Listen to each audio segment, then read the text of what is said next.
Hey, it's me. Ladies and gentlemen, I'd like for you to meet Loston Harris. He's a pianist, singer, and as a performing artist, Loston Harris and his band bring the classic songs of the Great American Songbook to life. A recording artist, he's released 5 albums to great acclaim. Currently, Loston Harris has a residency at a place he calls home, the legendary Bemelman's Bar, located at the Carlyle Hotel in Manhattan's Upper East Side.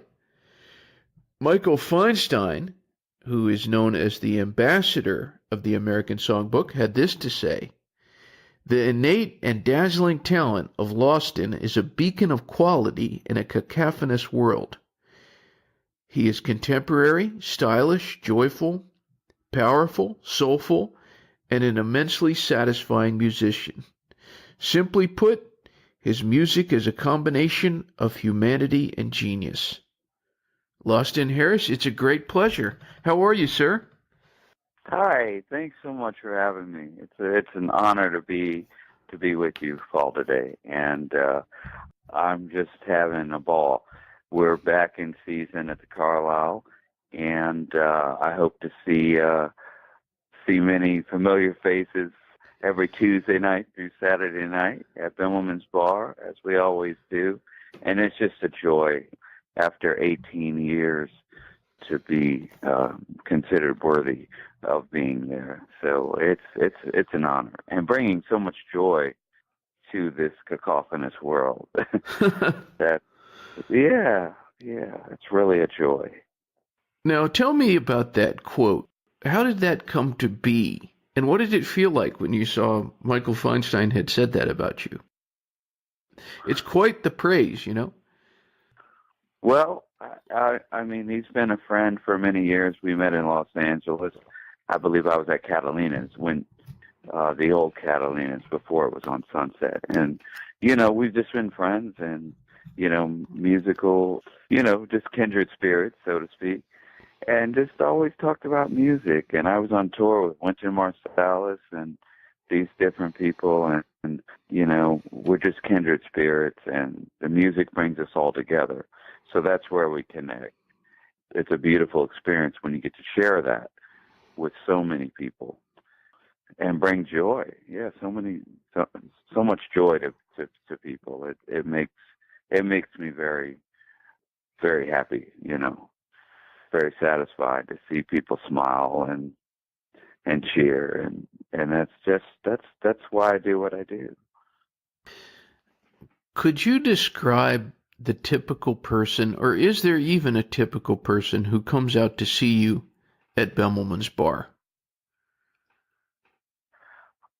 When you say a typical, no, I wouldn't say typical.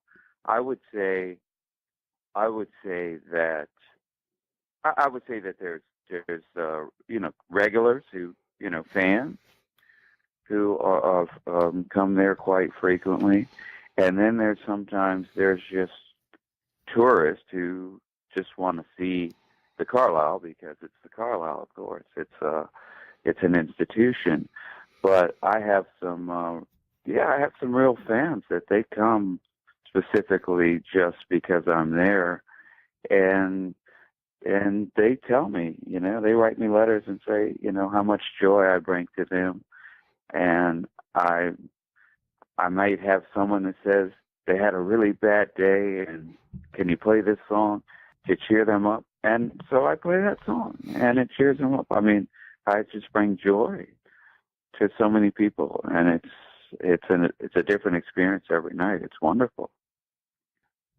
How important do you think originality is for a musician? Well, you have to be yourself at all times. Mm-hmm. Yeah, of course.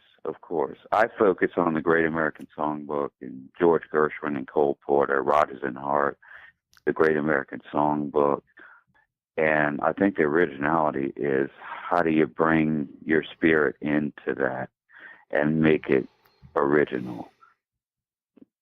I'm not performing songs that I compose myself. Right. But I'm bringing a spirit of joy to beautiful songs that came long before me.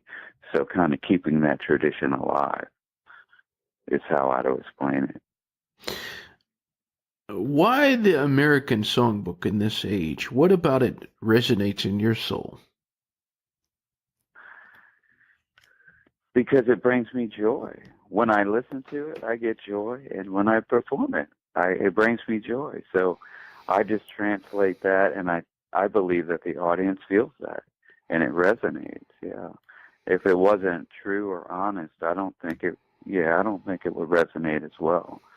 But I really love the Great American Songbook, and these composers had a way of constructing these songs and the lyrics, and we may not speak the same way that they were writing in that time and era, but we communicate in the same way. It just all comes together. It just really comes together. Now, just a moment ago, you were mentioning a couple of the great songwriters of this style, Cole Porter, the Gershwins. This might be a difficult question, but is it possible for you, Loston Harris, to pick your favorite songwriter? Well, I wouldn't say my favorite songwriter, but I would say the most powerful song that I've ever performed is by George and Ira Gershwin. Our Love Is Here to Stay. And that's because that's the last song that they ever composed. George passed away, and Ira was left alone to complete the lyrics. And when I sing that song, I think about what that must have been like. He lost his brother and he had to finish his song. So I perform that song and I say it's the greatest love song that has ever been written, because it's about family, and not just about a love, but it's about these guys were together writing songs forever. So yeah, I do have an intention with the songs that I select at all times, of course. I'm hoping you can tell us about your experience meeting Harry Connick Jr. and just about what all that led to. Well, the first Thelonious Monk piano competition was held in Washington, D.C., and Marcus Roberts, my father took me to the competition, and I can't remember the year, but Marcus Roberts was the winner, and I remember Joey DeFrancesco was there. Harry was there to perform, but he was still unknown. And at the time, I was looking for a university to attend, and I happened to be talking to Harry, and that's when Harry said, you should go to Virginia Commonwealth University and study with Ellis Marsalis, because Ellis was his teacher. And so we looked into, studying with Ellis, and that's kind of how, like that was a catalyst. So we went to meet with Ellis, and then after studying with Ellis, and then actually I was a drummer, I was a percussion major. I wasn't even playing piano at the time. But Ellis heard me playing piano and said, that's what you should do, not play drum. And I wasn't sure, so I switched to piano. And then, eventually I was on tour with Wynton Marsalis, and like the rest is history. So yeah, Harry directed me to Ellis because Ellis was the director of jazz studies at Virginia Commonwealth. I'm hoping you can tell us a little more about Ellis Marsalis. He's quite a figure. Oh, of course.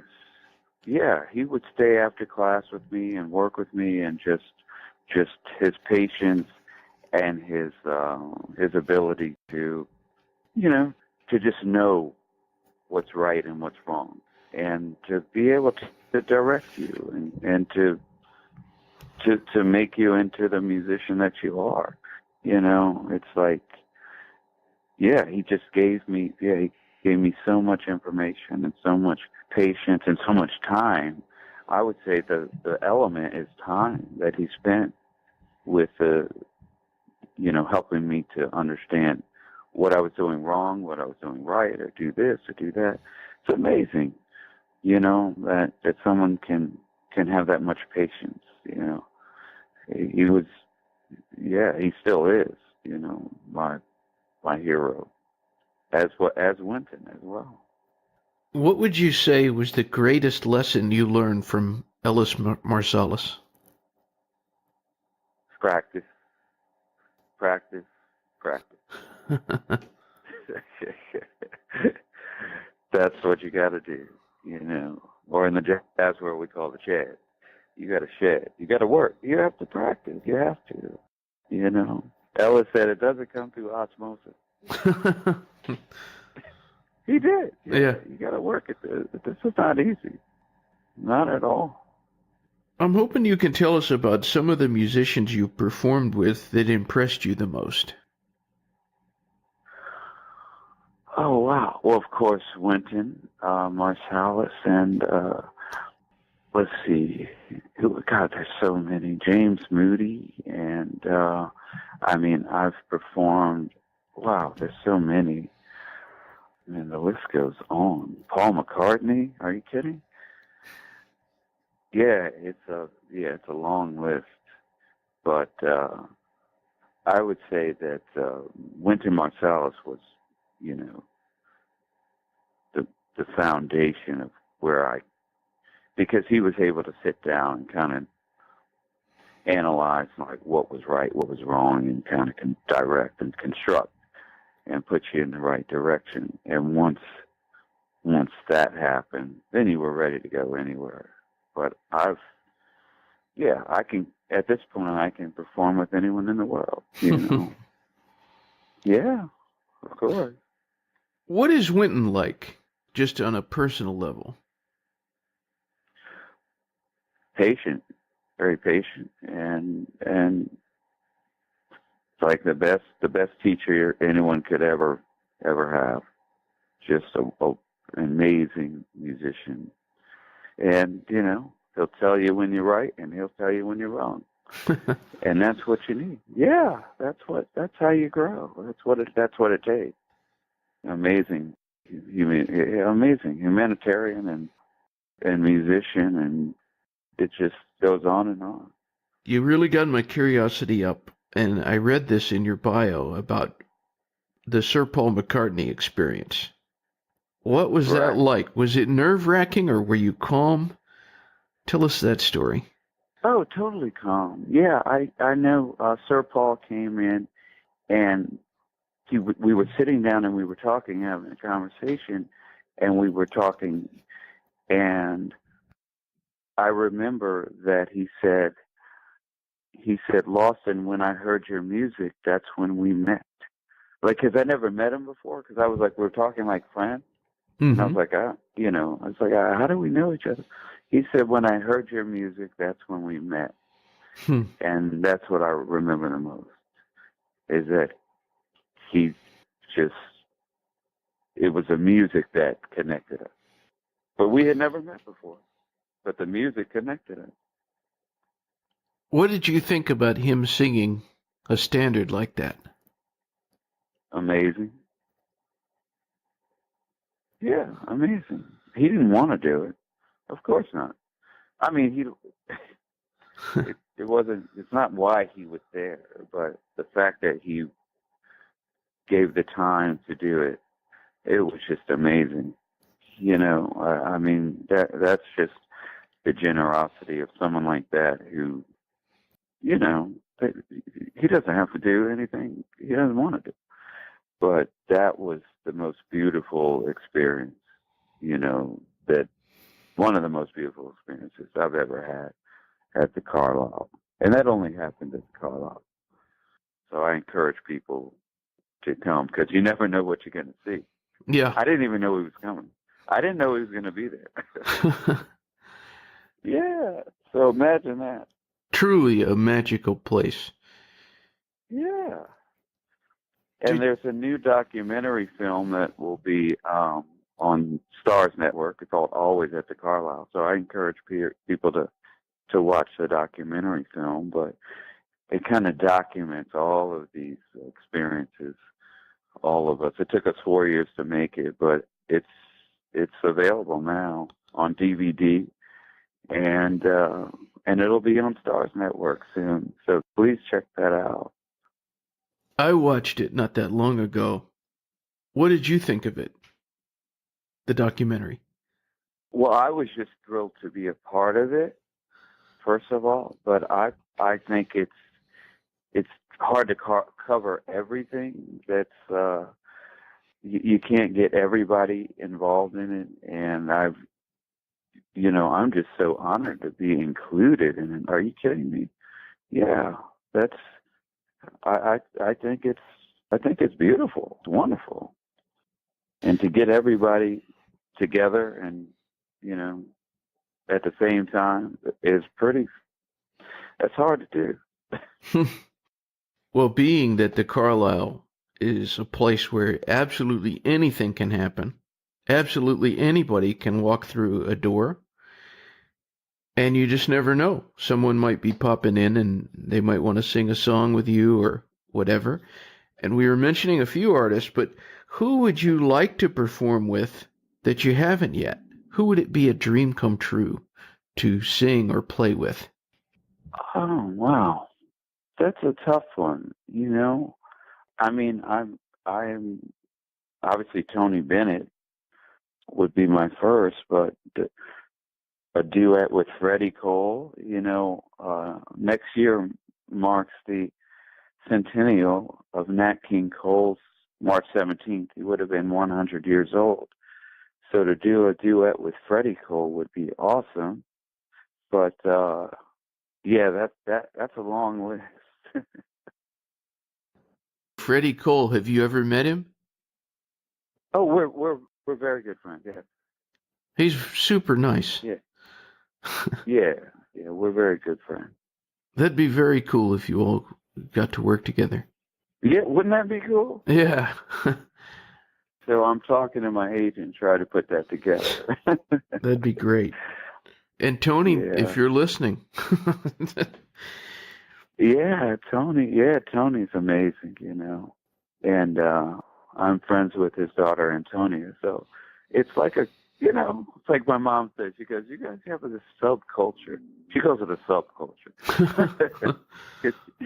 she can't really relate. She's like, "You guys get along in this different level, but it's just we all are kindred spirits." I would say, the music is what bonds us and brings us together. That's what it is, and the love of one another. The human spirit, and we need more love in this world, and music is the way to do it. It just brings us together. It just does. It does seem like there's a really strong communal thing, especially within people who are either fans or performers of the songbook. Yeah, I'm not sure. I've had friends who have no idea, like they've never heard Frank Sinatra, and I'll play them a song and I'll say, "Listen to this," and immediately, he's singing a Cole Porter song or what have you, but they'll fall in love with the Great American Songbook. This music, it transforms your emotion and your everything, your sensibility. Music brings people together, and it's the universal language. That's the truth. And I'm just like so blessed and honored to be a part of it, a part of this,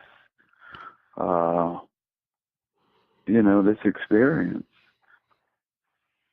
You've gotten the chance to perform at some celebrity functions, just to name a few of them. George Clooney's birthday, Sarah Jessica Parker's VIP after party for the Sex and the City film, and then singing and playing for Tom Cruise's Icon award ceremony, which he handpicked you. Has there been anybody that you were in awe of?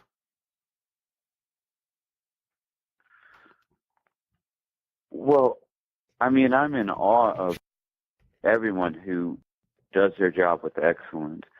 But yeah, I'm in awe of everyone. Everyone. These are people who work and strive and focus, and because I know what it takes to behind the scenes to get the scene done, so to speak.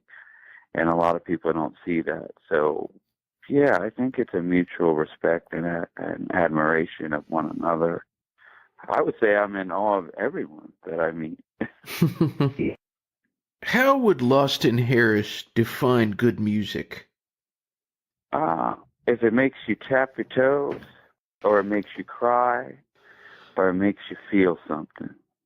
Because if you don't feel something, then, good music should make you feel something. Either you want to dance, you want to tap your toes, you want to cry, you want to just... If you don't feel anything in your soul, then it's not good music. And believe me, there's a lot of good music that I hear. I don't feel anything from it, but they sell a lot of records. But that's a different thing. Is there anything going on with you as far as recording? Yeah, I've been in the studio. I'm working on a project now to do a collection of songs from Nat King Cole to celebrate his centennial next year. And we have some concerts in the works coming up. So I'm looking forward to that. But yeah, we're working. We're always recording and writing and working and arranging. So it's fun. Yeah. There's a lot of good things in the works that you'll be able to talk about. And I look forward to talking to you sooner as we get, closer to getting those things to be released. Absolutely. What is the best thing about being Loston Harris? That's a good question. That I'm my dad's son, my mom's son. That's the best thing. Yeah. That I was placed on this earth for a purpose, and I have a beautiful family. My sister and all of my cousins and relatives. All that. That's the best thing is being born. Nice. Yeah, of course. At the end of my interviews, I always like to give the artist the stage. I just let them take the microphone. They can go anywhere they want, totally open-ended. What would you say to our listening audience? Vote on November 6th. There you go. How's that? Great. Anybody, if they want more information, it's all there. It's on lostonharris.com, LOSTONHARRIS. Lots of stuff on there. You can find out where he's performing. You can listen to some clips from some of the music. Anything you could want, it's all there at lostonharris.com. My last question. Who is Loston Harris? How do you define yourself? Oh, I just want to continue to this tradition and preserve the music, the Great American Songbook and these great composers, and bring joy and smiles to people. I know it's a troubling world, but I get the chance to just make people happy with music. And the Great American Songbook is timeless, and that's really who I am. I like seeing people happy. Beautiful. With music. Yeah. Well, Loston Harris, it's been a great pleasure, an honor to have you on the show. Oh, it's my pleasure. Thank you so much. All right. Well, there's lots of stuff coming down the road, so until next time. Yeah, we'll talk again soon. I hope so. I look forward to it. Me too. Okay. All right. Well, have a wonderful day. You too. Thank you. Thank you.